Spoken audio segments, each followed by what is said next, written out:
in the 1950s, less than 1% of the population had type 2 diabetes. And now almost 14% of the population has type 2 diabetes. So we have 128 million Americans with prediabetes or type 2 diabetes, most of which is preventable. And this wasn't even seen 50 or 60 years ago.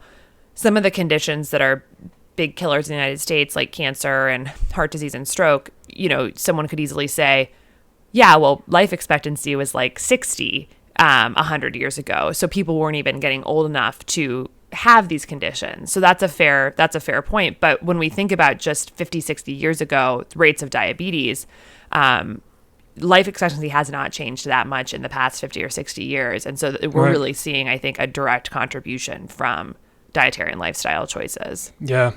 And I feel like I'm going to have to look up the sources on this, but I've read a few articles recently that for the first time ever, our life expectancy has actually gone down in the last few years. That's right. Even though it was going up for a while, now we're actually going back down. So there's obviously, there's concern there to be had for sure. Mm-hmm. You had mentioned briefly that stress and sleep play a role in glucose. How is stress and sleep related to glucose? Yeah. Can you touch on that further? For sure. Yeah. So stress is a really interesting one. So it's actually sort of like an evolutionary response that now has become maladaptive. So historically, if we were in times of stress or in times of threat, it's often because we had a physical threat that we had to respond to. So like thinking like, historical ancestral times, like maybe we were being chased by a lion, maybe we had to pack up and move,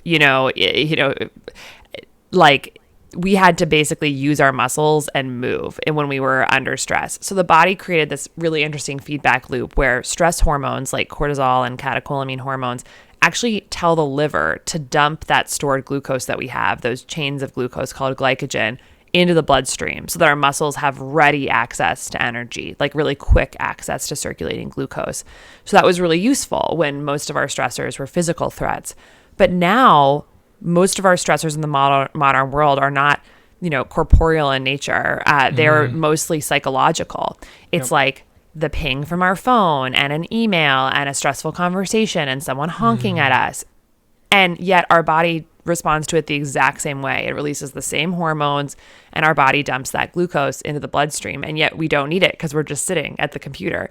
And so we get these blood sugar elevations that essentially are not being utilized. And so if you think about kind of chronic low-grade stress in our modern world, like it's possible that we can be getting these little cortisol surges like all throughout the day. Like every time you have a little stressful moment and in your day, all those things I just mentioned, honking, texts, emails, etc. It's like it could be all day. And you're just kind of getting this baseline elevation. And we've definitely seen in our community of people using continuous glucose monitors that it's pronounced what you can see. So for instance, if someone's giving like a talk in front of a lot of people and let's say they're fasted, they've had no food that day. So it's not like they've eaten something and their glucose is going up. You can have a 30, 40 point rise in your glucose just from that anticipatory stress of giving a talk. That's a lot. That's like equivalent to eating a banana. So it's not just subtle. It can be really, really pronounced. Some people I know have had their highest spike ever from a stressful response, like a fight with a partner, an argument or whatnot, where they're really upset. So that's pretty interesting. And there's also on the flip side, there's some research showing that mindfulness techniques, so like deep breathing and diaphragmatic breathing can actually lower glucose response. And I imagine that's through that mechanism of keeping our stress hormones more stable and down.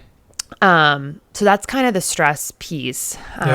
Before you get into sleep, because it sounded like you were about to transition over to sleep, I wanted to touch a little bit more on that. I love talking about the idea of hormesis, right? That those hormetic stressors. So there's a difference between chronic stress, which is what you were describing, and then you kind of went into a little bit with those hormetic stressors of breath work. And I love cold exposure. I do a cold shower every morning. Can that help improve or stabilize our glucose levels? Is those small amounts of like hormetic stressors? Yeah. So I think they can, although there's probably more research that needs to be done with this. So, people often who do cold exposure while wearing a glucose monitor will find that their glucose goes up during their cold exposure. So they'll get like a spike from that.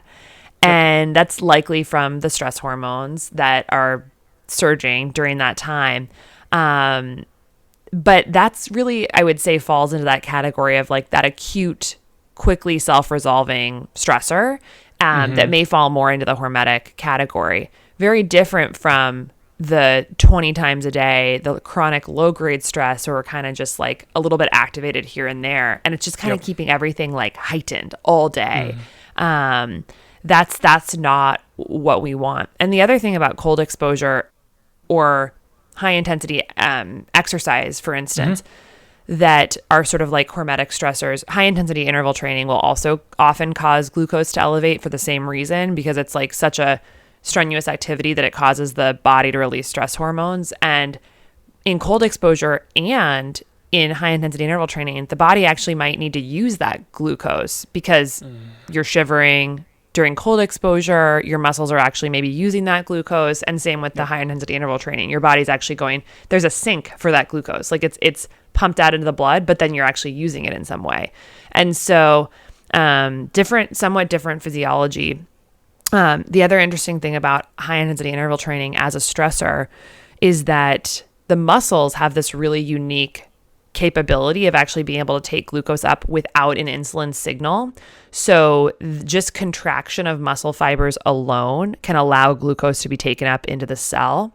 So you can avoid that insulin surge that's required to kind of get glucose up. And so it's almost like a different physiology of glucose processing. So I think of anything that's any stressor that's actually using muscles to take up glucose, like high intensity interval training, and maybe to some extent cold exposure, just because of like shivering and using muscles in that capacity, is actually sort of like a positive, because the muscle is one of the biggest glucose sinks in the body.